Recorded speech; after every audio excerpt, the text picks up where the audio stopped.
السلام علیکم ورحمۃ اللہ وبرکاتہ۔ دوستو، کسی بھی معاشرے میں ہم آہنگی کا ہونا یہ بہت ضروری ہوتا ہے۔ اگر ہم یہ دیکھنا چاہتے ہیں کہ وہاں کے لوگ وہ امن کے ساتھ رہتے ہیں اور ہم آہنگی کے ساتھ ہیں، ان کے اندر ہم آہنگی پائی جاتی ہے، تو پھر وہ لوگ بھی ترقی کرتے ہیں، وہ معاشرہ بھی پرامن ہوتا ہے۔ اس ہم آہنگی کی اہمیت کو، ہم آہنگی کی امپورٹنس کو ہم سیرت النبی صلی اللہ علیہ وآلہ وسلم سے سمجھنے کی کوشش کرتے ہیں کہ آپ صلی اللہ علیہ وآلہ وسلم کی زندگی کے اندر یہ چیز ہمیں کہاں نظر آتی ہے اور اس سے ہم کیا فائدہ اٹھا سکتے ہیں، اور ہمارے لیے اس کے اندر کیا نمونہ اور کیا اسوہ موجود ہے۔ دیکھیں، یہ جو ہم آہنگی ہے یہ آپ صلی اللہ علیہ وسلم کی زندگی میں جگہ جگہ پر نظر آتی ہے۔ صرف اس وقت نہیں کہ جب آپ صلی اللہ علیہ وآلہ وسلم نے نبوت کا اعلان کیا کہ میں اللہ کا نبی ہوں، بلکہ اس سے پہلے بھی جو آپ نے 40 سالہ زندگی گزاری، وہاں پر آپ کو بے شمار جگہوں پر ایسے واقعات دکھائی دیں گے کہ جہاں پہ آپ نے ایسا فیصلہ کیا کہ پورے معاشرہ جو کہ جنگ کے اوپر کھڑا تھا وہ امن کی جگہ پہ آ گیا۔ مثال کے طور پر آپ صلی اللہ علیہ وآلہ وسلم کو وہ لوگ بھی امین اور صادق کہتے تھے کہ جو آپ کے دشمن تھے، جو آپ کو نہیں مانتے تھے، اپنی امانتیں وہ آپ کے پاس رکھواتے تھے، آپ پہ ٹرسٹ کرتے تھے، آپ کے اوپر بھروسہ کرتے تھے۔ یہ جو امین کا جو لفظ ہے اس کو سمجھتے ہیں۔ امین امن سے ہے۔ امن کہتے ہیں محفوظ ہونا، حفاظت میں ہونا، سکون کو کہا جاتا ہے۔ جب ہم کہتے ہیں نا کہ فلاں علاقے میں امن ہے، فلاں ملک پر امن ہے، فلاں جگہ پر امن ہے، فلاں ماحول پر امن ہے، تو اس کا مطلب یہ ہوتا ہے کہ وہاں سکون ہے، وہاں شانتی ہے، تو آپ کو امین کہا جاتا ہے۔ تو امین کہتے ہیں وہ ذات، وہ شخصیت کہ جس سے لوگ اپنے آپ کو امن میں محفوظ کرتے ہیں اور لوگ اس ذات پہ بھروسہ کرتے ہیں۔ تو آقا دو جہاں صلی اللہ علیہ وآلہ وسلم کی زندگی امین ہے۔ آپ امین ذات ہیں، آپ پر نہ ماننے والے بھی وہ امین آپ کو کہتے ہیں، لقب دیتے ہیں۔ اس امین کو اگر ہم تھوڑا سا اور دیکھیں تو ایسا ہے کہ ایک شخص آپ پہ جب بھروسہ کرتا ہے تو وہ پھر آپ کے پاس امانت بھی رکھواتا ہے اور وہ آپ کے اوپر اندھا یقین بھی کرتا ہے۔ اتنا یقین اس کے اندر پیدا ہو جاتا ہے کہ سرکار دو عالم صلی اللہ علیہ وآلہ وسلم نے پہاڑ کی چوٹی پہ کھڑے ہو کر اعلان فرمایا کہ لوگوں، اگر میں تم سے کہوں کہ اس پہاڑ کی چوٹی کے، اس پہاڑ کے بالکل پیچھے ایک بہت بڑا لشکر ہے اور وہ تم پہ حملہ آور ہونے والا ہے، کیا تم میری تصدیق کرو گے؟ کیا تم میری بات مانو گے؟ تو سب لوگوں نے بیک زبان ہو کے کہا کہ ہاں، ہم آپ کی بات مانیں گے۔ کیوں نہیں مانیں گے؟ ہم آپ کی اس بات پر ایمان رکھتے ہیں، کیونکہ آپ امین ہیں، آپ صادق ہیں، آپ کبھی جھوٹ نہیں بولیں گے۔ اور آپ نے ہمارے اندر زندگی گزاری، ہم نے دیکھا ہے کہ آپ نے کبھی بھی ہم سے جھوٹ نہیں بولا، خلاف واقعہ بات آپ نے کبھی نہیں فرمائی ہے۔ تو آپ صادق اور امین ہیں۔ اب یہ امانت داری کی جو آپ نے اپنی ذات کو ایسے پیش کیا کہ جو لوگ آپ کو نہیں بھی مانتے تھے وہ آپ پر اعتماد کرتے تھے۔ اب ہوا یہ کہ اس مکہ کے معاشرے کے اندر ہوا یہ کہ وہاں پر حجر اسود کی تنصیب کا ایک واقعہ نظر آتا ہے، ہمیں سیرت کی کتابوں میں ملتا ہے، ہماری جو ٹیکسٹ بکس ہیں اس کے اندر یہ واقعہ پڑھایا جاتا ہے اور بڑا مشہور واقعہ ہے، ہر ایک کو اس واقعے کا علم ہے۔ لیکن اس پہ اگر ہم غور کرتے ہیں تو ہمیں بہت سی چیزوں کا علم ہوتا ہے۔ اگر ہم ان چیزوں کو تھوڑا سا اور واضح کر لیں تو آج ہم خود بھی امن سے رہیں، اوروں کو بھی امن اور چین کے ساتھ رہنے دیں۔ واقعہ یہ ہے کہ جب کعبۃ اللہ کی دوسری اثر نو تعمیر ہو رہی تھی، وہاں پر اس میں حجر اسود کی تنصیب کا واقعہ تھا کہ اسے اپنی جگہ پہ دوبارہ رکھنا تھا۔ اب قریش مختلف قبیلوں کے اندر بٹا ہوا تھا۔ قریش کتنے قبیلوں میں بٹا ہوا تھا؟ طٰہٰ حسین المصری نے لکھا ہے کہ 360 قبیلوں میں بٹا ہوا تھا۔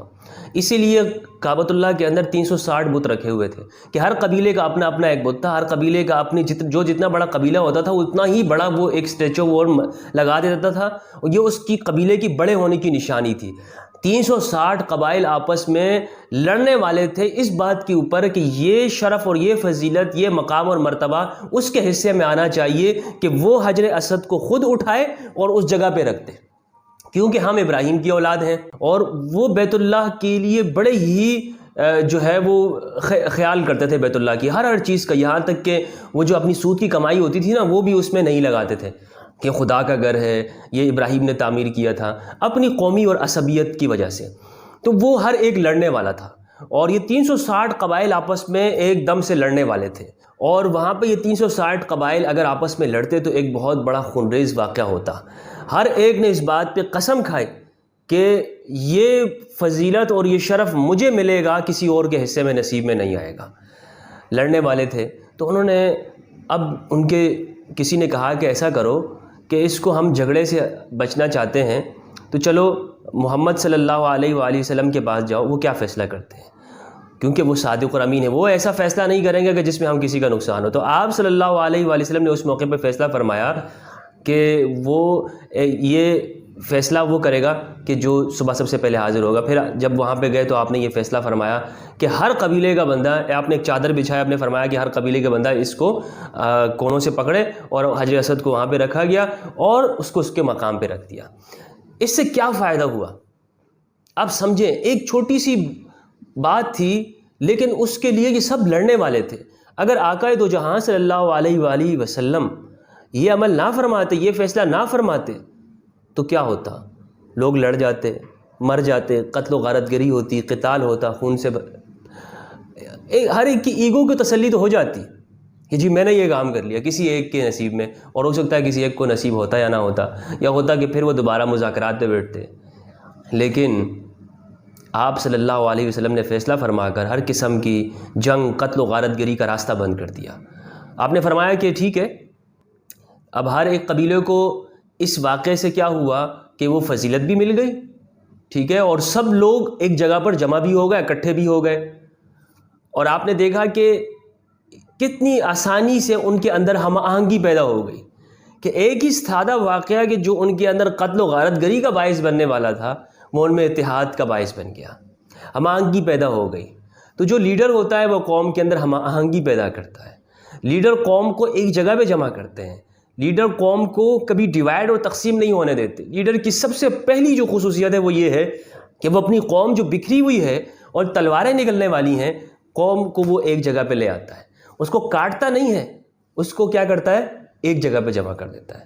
یہ ہوتی ہے لیڈر کی خصوصیت اور پہچان۔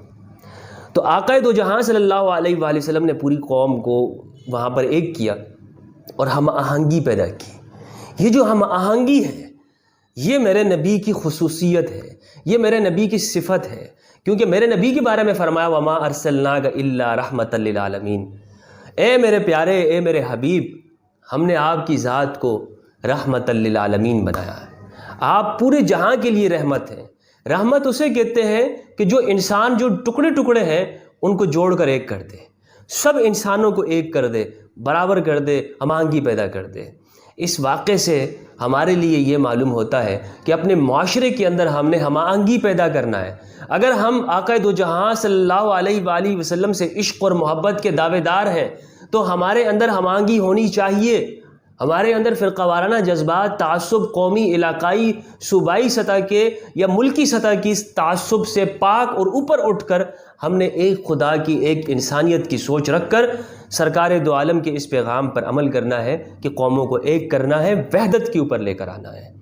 یہ ہمارے اندر نظر آنا چاہیے، اور یہ جو امین کی صفت ہے یہ اگر اس سے ہم سیکھنے لگیں اور ہم اپنے اندر اپنانے لگیں تو ہمارے اندر اس امانت والی یہ صفات اتریں گی، لوگ ہمارے اوپر بھروسہ کریں گے، ہماری ذات کے اوپر ٹرسٹ کریں گے، ہم سے گھبرائیں گے نہیں، ڈریں گے نہیں، خوفزدہ نہیں ہوں گے۔ اگر کوئی نان مسلم ہے اور وہ یہ سمجھتا ہے کہ مسلمان پتہ نہیں کیا ہوتا ہے، کس چیز کا نام ہے، تو سرکار دو عالم نے فرمایا المؤمن من امنہ الناس، المؤمن من امنہ الناس علی دمائہم و اموالہم، مومن وہ ہوتا ہے کہ جس سے لوگ اپنی مال کے اوپر، اپنی جانوں کے اوپر امن سمجھتے ہیں، امن محفوظ کرتے ہیں۔ لوگ یہ دیکھتے ہیں کہ میں اس کی سے محفوظ ہوں گا، یہ مجھے مارے گا نہیں، یہ مجھے گالی نہیں دے گا، یہ میرے مال کو جلائے گا نہیں، آگ نہیں لگائے گا میرے مال کو، میری گاڑی اگر کہیں باہر کھڑی ہے تو اس کو پنچر کر کے نہیں جائے گا، اس کو پیٹرول لگا کے نظر آتش نہیں کر دے گا، میری دکان کو خاکستر نہیں کر دے گا، میری جمع پونجی کو، میری زندگی کو، میرے سرمایہ حیات کو یہ کہیں لوٹے گا نہیں، اس کے اوپر غضب نہیں کرے گا، قبضہ نہیں کرے گا، دنگے فساد نہیں کرے گا۔ یہ ہے امن کی تعریف۔ اور مومن وہی ہے مومن وہی ہے کہ جس کو آقا دو جہاں کی اس امانت سے ملی۔ مومن جذباتی کا نام نہیں ہے کہ مومن او بھائی کس نے یوں کر دیا میں جذبات میں آ جاؤں اور میں فوراً گلا دبوچ لوں۔ نہیں نہیں نہیں، ایسا نہیں ہے۔ یہ بہت کم جگہوں پر میرے نبی نے اس جو ہے وہ زندگی میں نظر آیا کہ جہاں پر آپ نے کسی ایک جب اپنے آپ کو بچانے کی بات آئی یا لوگوں کے بچانے کی بات آئی، لوگوں کی، اپنے آپ کو نہیں، لوگوں کو بچانے کی بات آئی، انسانیت کو بچانے کی بات آئی، تو آپ نے وہاں پر حکم دیا کہ اب ٹکراؤ کے بغیر کوئی چارہ نہیں ہے۔ لیکن جہاں تک ہو سکا آپ نے اس وقت بھی ٹکراؤ سے بچے۔ آپ نے فرمایا کہ جس قوم کے ساتھ لڑائی ہو رہی ہے اس قوم کے بچوں کو نہ مارا جائے، اس قوم کی عورتوں کو نہ مارا جائے، اس قوم کے علماء کو، اس قوم کے پیروں کو، فقیروں کو، زاہدوں کو، عبادت گزاروں کو، راہبین کو نہ مارا جائے، اس قوم کی عبادت گاہوں کو مسمار نہ کیے جائے، اس قوم کے جو سرسبز باغات ہیں اسے نہ ویران کیا جائے، ان کی عمارتوں کو نہ مارا جائے، کسی قوم کو آگ کا عذاب نہ دیا جائے، آگ نہ برسائی جائے کسی پر۔ تو میرے نبی نے ہم آہنگی پیدا کی۔ اللہ تبارک و تعالیٰ سے دعا اللہ تبارک ہم سب کو ہم آہنگی کے ساتھ رہنے کی توفیق نصیب فرمائے۔ السلام علیکم ورحمۃ اللہ وبرکاتہ۔